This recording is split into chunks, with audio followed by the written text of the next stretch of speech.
Hey guys, Luca here. Today we're going to be discussing how we can use layering to make our bass lines much more interesting and dynamic. So we're going to be starting off with this bass line here, and it sounds like this.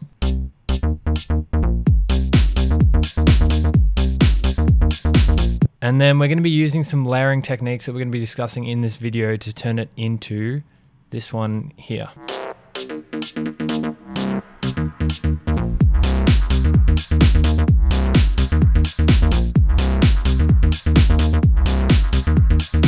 Just quickly before I jump into it, if you want some free music production resources, check the free downloads link in the description.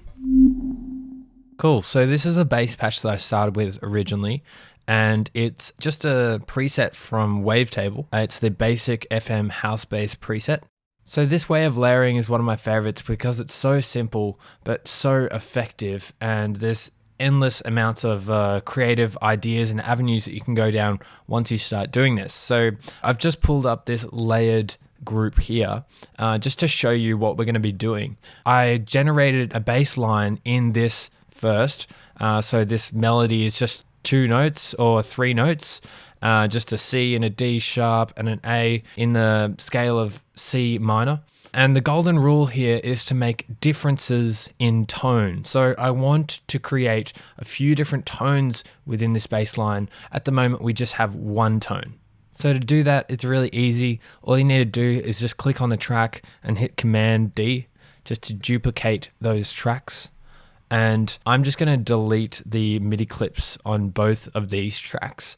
And then what you can do is just drag MIDI notes that you want to change the tone of. So let's say this first one, or maybe let's say these couple here.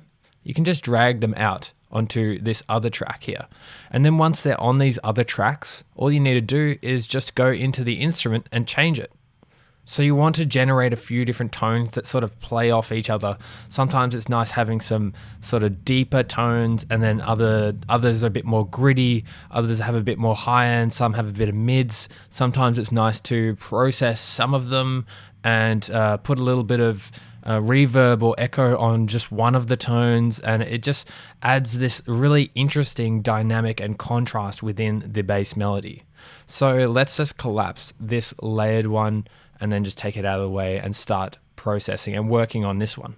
So I'm going to put this one back and delete this track for now, and then just focus on this first note here. So let's have another listen to the idea so far and think about how we can change the tone of this note here. So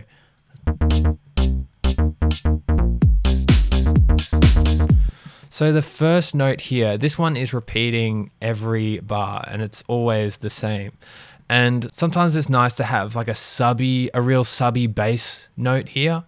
Other times you want something a bit more gritty, something with a bit more edge that stands out. But let's just first of all go down here and tweak a few things and see if we can find something we like. And then maybe we can start scrolling through a few different presets and chucking them on as well. So I'm just going to loop this section here with Command L, and then zoom in and start playing the loop and tweaking as well.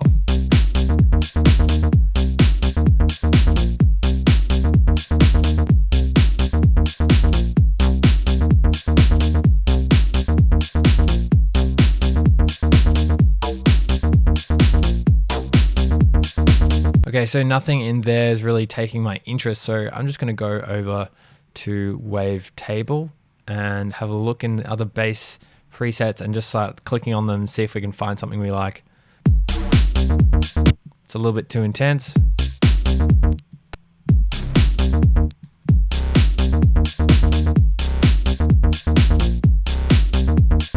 That's a nice one, so we could probably tweak this a little bit. See, now that this one is really gritty, it contrasts really nicely against these ones, and I like that. So this one is a patch from Operator this time, and it's similar to the last one in that it's really gritty and has lots of those high-end harmonics, and I think it contrasts against these hits here really nicely. So I'm going to do another layer here, so I'm going to duplicate this again, Command D, And this time I kind of want just these last notes here. I'm hearing these last notes to be slightly different. So it's all about hearing where you can change the tones in the bass line, and then just adding a few different variations within that. So I'm going to delete this section out of this track and then delete this section out of that track. And I'm going to do the same over here as well. Delete those. And then I can sort of delete these ones as well. And now we have our third track. I'm just going to name this one. I wanted this one to be slightly brighter, and this one to be original, and then this one is sort of that gritty sub. So maybe I could just tweak this one a little bit to be a bit brighter, this top one.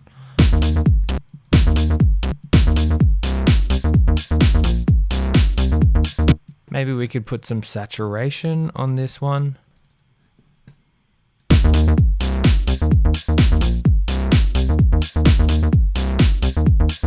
So you can hear how now at the end of each bar, this little section here gets a little bit brighter and a little bit thicker, and it sort of pulls towards this next bar each time. So it has a really nice sort of evolving melody over the bar, even though it's the same patch that's just been tweaked a little bit.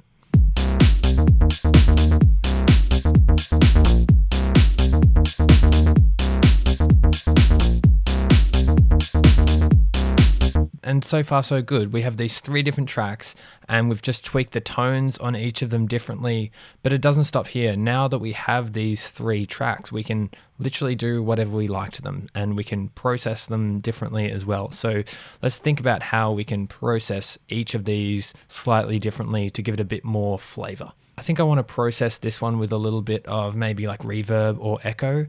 And so let's go grab an echo, and I'm going to process it in parallel so that it doesn't take away from the source material. And then to do that, I'm just going to make a chain. So I hit Command G to group it, and then go into the chain selector and create a new chain. And this is the dry chain, and this is my echo chain, and just turn this 100% wet, and then bring the volume back on it.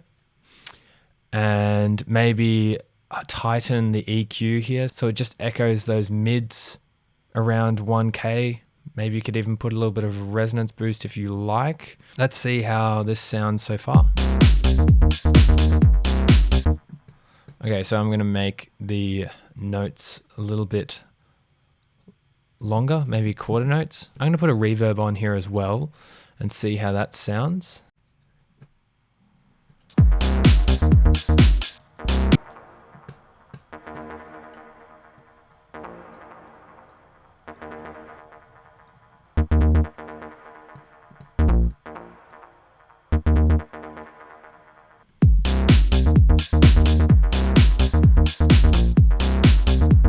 Cool, so now we're starting to add a little bit more depth to the bass line.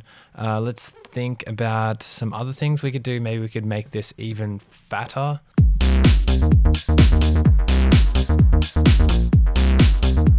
So I've just added an amp to this gritty sub as well, just to bring out a little bit more presence in that high end, and just a little bit more grit as well. And I'm thinking I'm going to add another track here, but this time I'm not going to duplicate it. I'm just going to make a new MIDI track, and I just want a sub here. And what I'm going to do is I'm going to layer this kick drum here with a sub hit. So right before this gritty sub hits, I'm going to put another sub right here. And then I'm just going to like heavily side chain that so it sort of swells in after the kick drum. And this makes that initial kick feel really powerful. So let's maybe go into operator and find some sort of sub. Just going to search for sub. I think this sub sine bass has a nice little bit of gritty high end. So I'm just going to make a MIDI clip, and so I've made this note. I'm just going to copy it over to here as well. And right now, obviously it's going to clash with the kick drum a lot. So I'm just going to go to my LFO tool, which I love. I'm going to turn the smoothing up a bit, and you can see that it ends here. So I'm just going to bring this line about here. I'm going to play it with the kick as well. And play it with the next sub as well. It's getting there. It sort of feels like this sub hit here is swelling into this one. And I think I like that feel. So I want it to maybe match it a little bit more, feel a little bit more similar to it, but I still want it to be different. So maybe I could bring the filter up on this operator here. And then just tweak this a bit more.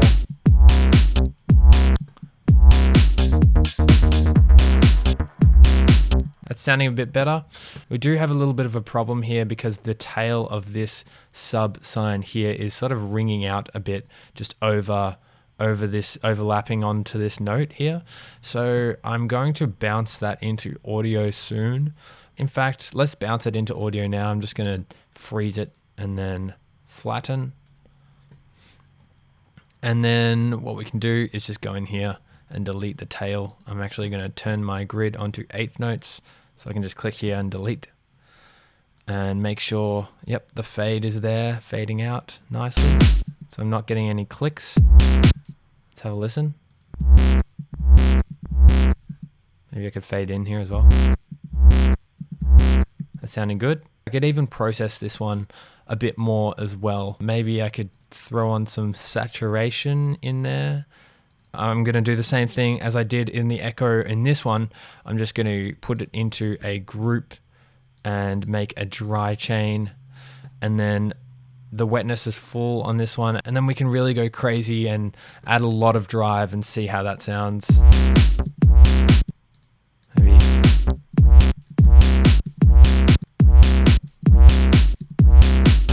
And there's a little bit of a spike in the low end as well. So maybe just an EQ to clean that up. So just bring this one down a bit. There's a bit of a... That sounds a bit better. There you go. And then once we have all this going, it's really nice to glue the loop together with a few effects or processing on the whole group entirely. So a good way of doing that is using something like erosion. And what I'm going to do with this erosion is actually switch it over to the wide noise setting and add some noise to the whole bass group.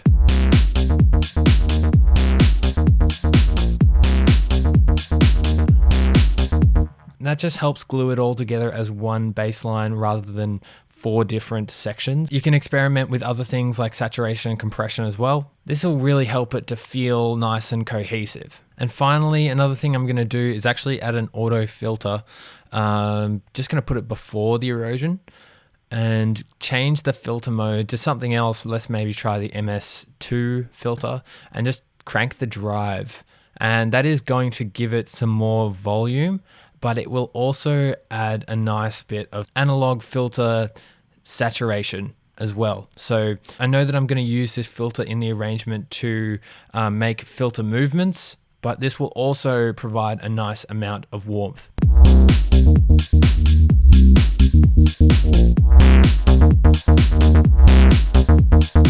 So the last thing to do here is just to highlight all of these MIDI clips and hit Command J, and then I'm going to hit Shift Tab to bring up the clip view and then hit loop here. And then now we can loop all of these really easily and start arranging our track like that as well. You can do the same thing with audio as well. If you want to just hit Command J to consolidate it and then loop. So now we have this layered bass line with 4 different tones going on that is a lot more dynamic and interesting to listen to as well. Cool, so I hope this has helped you grasp the concept of layering a little bit more and how you can complement different tones together to create a really dynamic and interesting bass line.